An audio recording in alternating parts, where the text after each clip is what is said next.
நான் உங்கள் மோகனா. தினத்தைந்து 5/8/2025. வாங்க செய்திக்குள்ள போகலாம். இங்க பாருங்க, வெளிநாட்டு செய்திகள். இங்க பாருங்க, பாராசூட் மூலம் உணவு விநியோகம். காசா மீதான இஸ்ரேல் தாக்குதலால் லட்சக்கணக்கான பாலஸ்தீனியர்கள் தங்கள் உடைமைகளை இழந்து தவிக்கின்றனர். அவர்களுக்கு வெளிநாட்டு தொண்டு நிறுவனங்கள் சார்பில் உணவு வழங்கப்படுகின்றன. அந்த வகையில் ஜலாடா நகரில் பாராசூட் மூலம் வழங்கப்பட்ட உணவு பொட்டலங்களை பெற மக்கள் ஓடி செல்வதை படத்தில் காணலாம். அடுத்த நியூஸ், யமனில் அகதிகள் சென்ற படகு கவிழ்ந்து 68 பேர் பலி, மாயமான 77 பேரை தேடும் பணி தீவிரம். சானா ஆகஸ்ட் 5 யமனில் இருந்து எத்தியோப்பியா அகதிகள் சென்ற படகு கவிழ்ந்து 68 பேர் பலியாகினர். கடலில் மாயமான மேலும் 77 பேரை தேடும் பணியில் மீட்பு படையினர் தொடர்ந்து ஈடுபட்டு வருகின்றனர். எல்லை பகுதியில் தீவிர கண்காணிப்பு.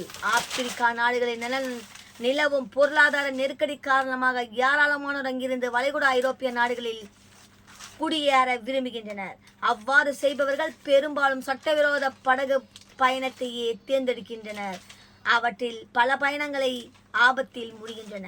ஆனால் அதனை பொருட்படுத்தாமல் ஆப்பிரிக்கா நாடுகளில் இருந்து செல்லும் அகதிகளின் எண்ணிக்கை அதிகரித்த வண்ணம் உள்ளது. இதனை கட்டுப்படுத்த எல்லை பகுதியில் தீவிர கண்காணிப்பு மேற்கொள்ளப்படுகிறது.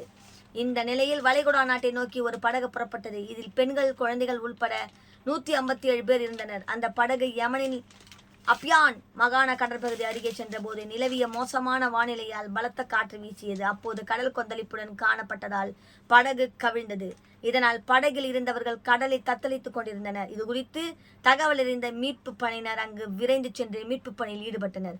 இந்த மீட்பு பணியில் 12 பேர் உயிருடன் மீட்கப்பட்ட நிலையில் 68 பேர் சடலமாக கண்டெடுக்கப்பட்டார்.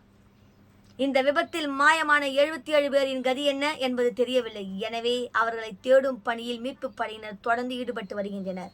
இது குறித்து கடலோர போலீசார் நடத்திய விசாரணையில் படகில் இருந்தவர்கள் அனைவரும் எத்தியோப்பியாவை சேர்ந்தவர்கள் என்பதும் வேலை தேடி வளைகுடா நாடுகளுக்கு சென்றதும் தெரிய வந்துள்ளது. அப்புறம் பாருங்க,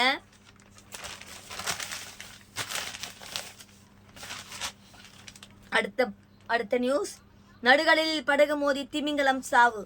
வாஷிங்டன் ஆகஸ்ட் 5 அமெரிக்காவின் நியூ ஜெர்சி மாகாணம் பர்க்னட் கடற்பகுதியில் ஒரு படகு சென்று கொண்டிருந்த டபுள் கிரிக் கால்வாய் அருகே சுமார் 20 அடி நீளம் உள்ள மின்-கே வகை திமிங்கலம் அந்த வழியாக சென்றது. அப்போது திமிங்கலம் மோதியதில் அந்த படகு கவிழ்ந்தது.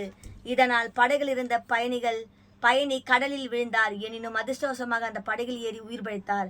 அதே சமயம் படுகாயமடைந்த அந்த திமிங்கலம் துடிதுடித்து இறந்து கடலில் மூழ்கியது. இது குறித்து கடலோர போலீசார் விசாரணை நடத்தி வருகின்றனர். அடுத்த செய்தியை பார்க்கலாம். தேசிய பாதுகாப்பு அச்சுறுத்தல். ஹாங்காங்கில் நுழைய வெளிநாட்டவர் 16 பேருக்கு தடை. Beijing August 5.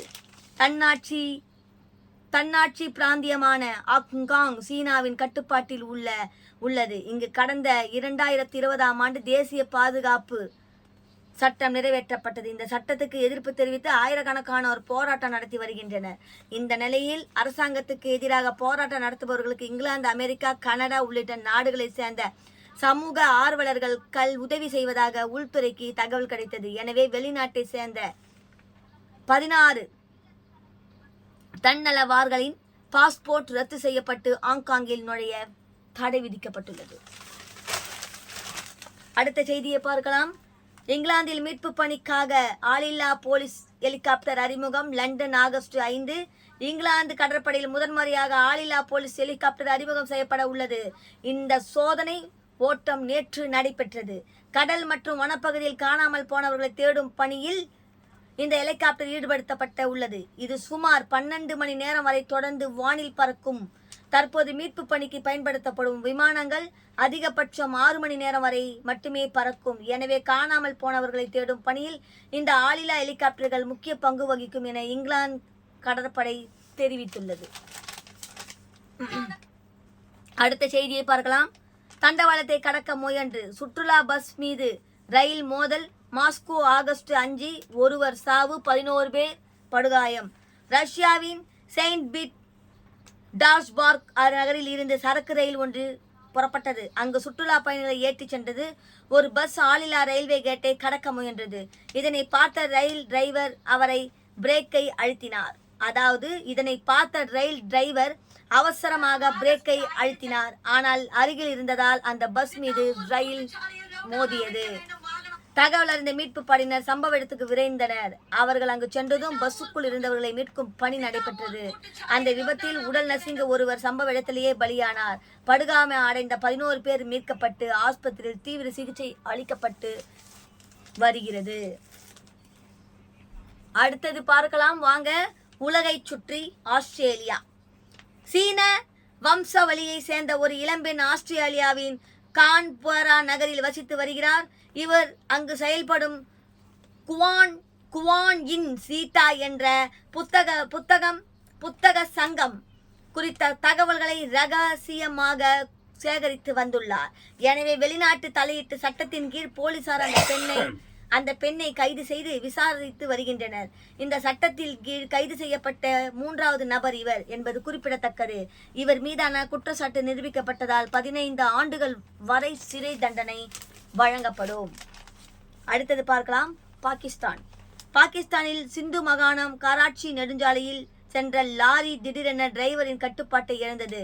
இதனால் சாலையோரம் இருந்து ஒரு அடுக்கு மாடி கட்டிடம் மீது மோதியது. இதில் அந்த கட்டிடத்தின் ஒரு பகுதி இடிந்து விழுந்தது. இந்த விபத்தில் டிரைவர் உள்பட 2 பேர் படுகாயமடைந்தனர்.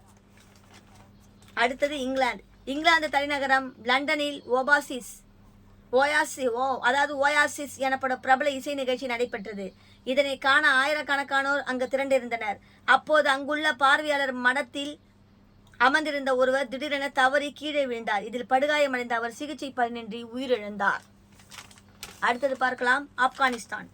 ஆப்கானிஸ்தானில் 2021ஆம் ஆண்டு தலிபான்கள் ஆட்சியை கைப்பற்றினர்.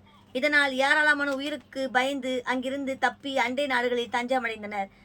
இதற்கு இடையே பாகிஸ்தானில் தங்கியுள்ள ஆப்கானிய அகதிகளை அந்த நாட்டு அரசாங்கம் வலுக்கட்டாயமாக வெளியேற்றி வருகிறது. அதன்படி டோர்காம் எல்லை வழியாக 350 ஆப்கானிய அகதிகள் தாயகம் திரும்பினர்.